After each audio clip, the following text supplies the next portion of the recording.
आइए, आज का ये सिनेरियो जब किसी भी इमरजेंसी के अंदर कोई बेड नहीं है और हॉस्पिटल फुल हो गए हैं, चलिए देखिए मरीज का इलाज कैसे कर सकते हैं। आइए,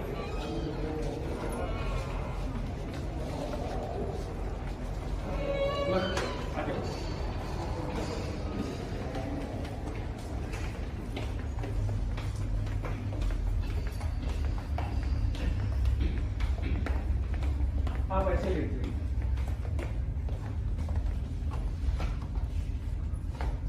आप ये वो पेशेंट्स हैं जो कोरोना के आजकल दर दर भटक रहे हैं और हॉस्पिटल्स में बेड्स ना होने की वजह से, दवाइयाँ ना होने की वजह से, ऑक्सीजन कम होने की वजह से इनको वापस कर दिया जा रहा है। तो ऐसे मरीज अपने लोगों की सेवा कैसे कर सकते हैं और इमरजेंसी इन लोगों की हेल्प कैसे कर सकती है।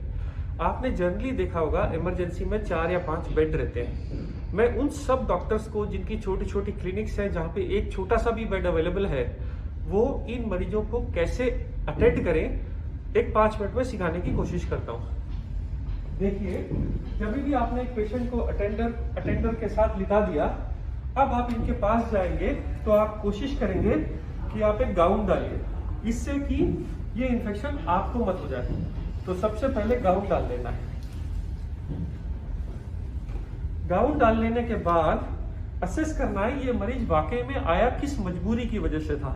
अगर इनके पास कोरोना की रिपोर्ट है और इनका ऑक्सीजन सैचुरेशन कैसा चल रहा है, तो हमारे पास हॉस्पिटल्स में ये मॉनिटर्स रहते हैं। ये मॉनिटर्स हमारे को ऑक्सीजन लेवल्स बताते हैं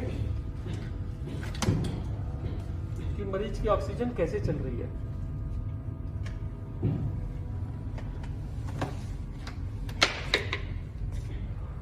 ये पल्स ऑक्सीमीटर प्रोब है जो आपको हॉस्पिटल में मिलता है। अगर आप देखिए, ये ग्राफ बनने के बाद एक वैल्यू आती है यहाँ पे, ये 100% ऑक्सीजन के साथ आया है। तो आपको ऐसी फैमिलीज को जो डर के मारे हॉस्पिटल आ रहे हैं, जिनकी ऑक्सीजन 90 से ऊपर है, उनको बताना है कि आप पहली बात खतरे में नहीं हैं और आप ऐसे मरीजों का घर पे आराम से इलाज कर सकते हैं जिनका भी ऑक्सीजन 90 से ज्यादा है। इन लोगों को ज्यादातर एक तो डर और एक खाना ना खाना, वोमिटिंग होना, डायरिया, मोशंस होना और सांस फूलने की तकलीफ होती है, खांसी की।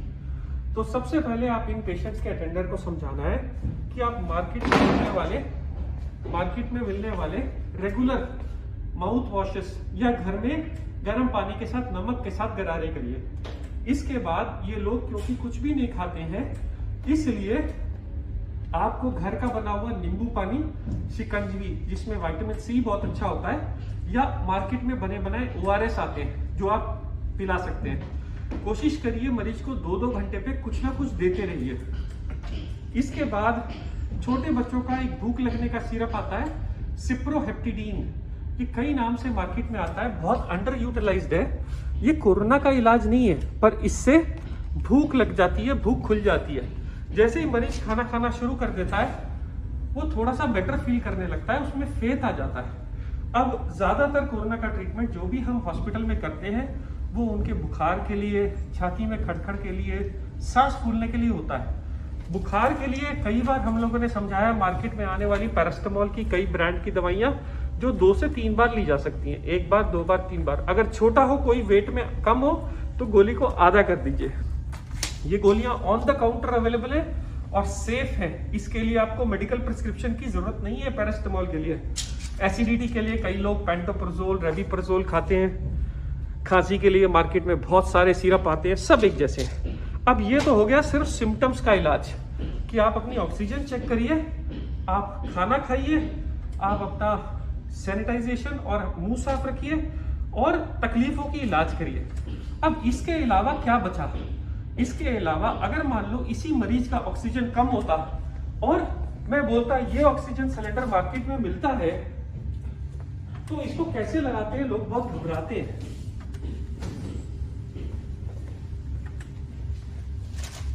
अगर आप देखिए मार्केट में ऐसे ऑक्सीजन के मास्क आते हैं। ये मास्क मार्केट में आराम से मिल जाता है। ये मास्क में एक एंड एक पाइप रहता है और दूसरा एंड दूसरा पाइप रहता है।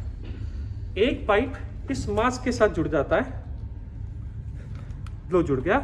ये वाला पाइप आप ऑक्सीजन सिलेंडर के इस वाले एरिया में लगा सकते हैं। इसके बाद एक नॉब आती है और ये ऑक्सीजन कितने लीटर पे चलानी है ये सबके साथ ये बनाया आता है। जब भी आप लेते हैं तो आप ऑक्सीजन को पहले 2 या 3 लीटर पे खोलिए।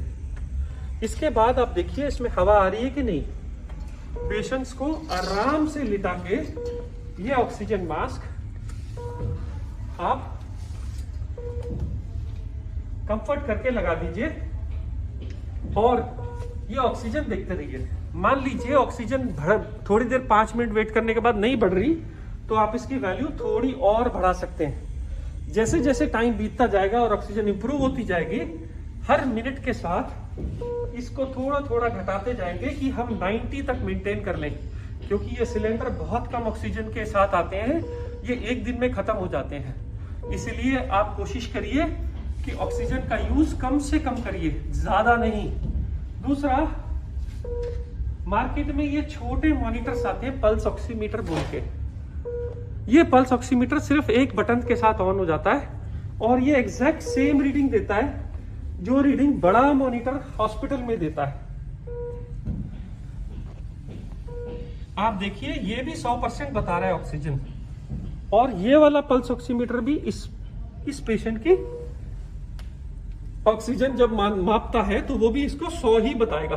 पर ये बताने में जब तक ये ट्रायंगल आते हैं फिर ये वैल्यू आनी शुरू होती है।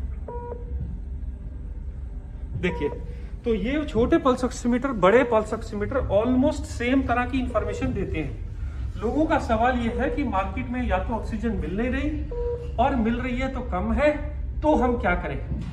तो आप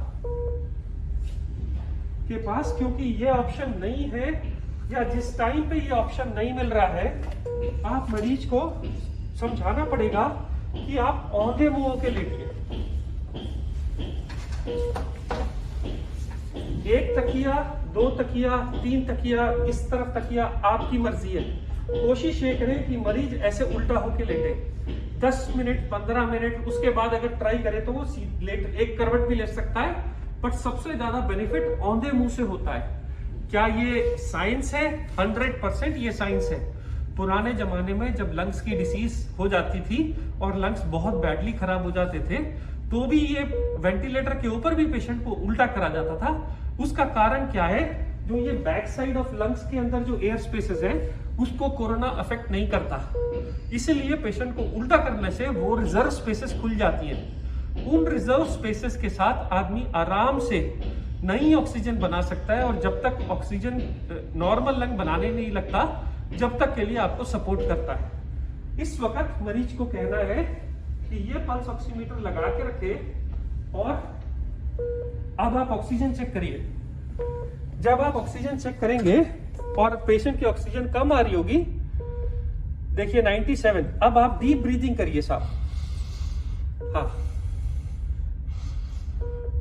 आपके सामने ये ऑक्सीजन थोड़ी थोड़ी फ्लक्चुएट करती है, आप ब्रीदिंग करते जाइए सर, जितनी आपको एफर्ट होता है आप ब्रीदिंग करिए।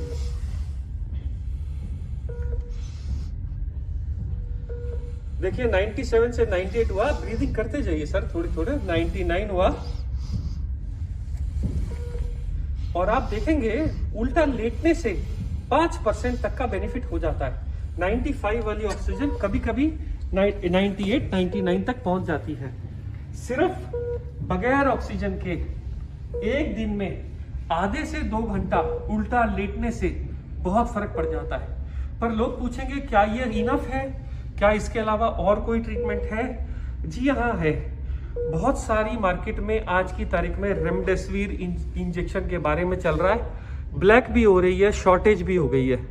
पर आज तक के साइंस के किसी भी स्टडी के अंदर रेमडेसिविर से जान बचते नहीं देखा गया। फिर ये क्यों बिक रही है और क्यों दी जा रही है और क्यों अप्रूव हुई है FDA के थ्रू? क्योंकि हमारे पास स्टार्टिंग में इसके अलावा ज्यादा कोई दवाई नहीं थी।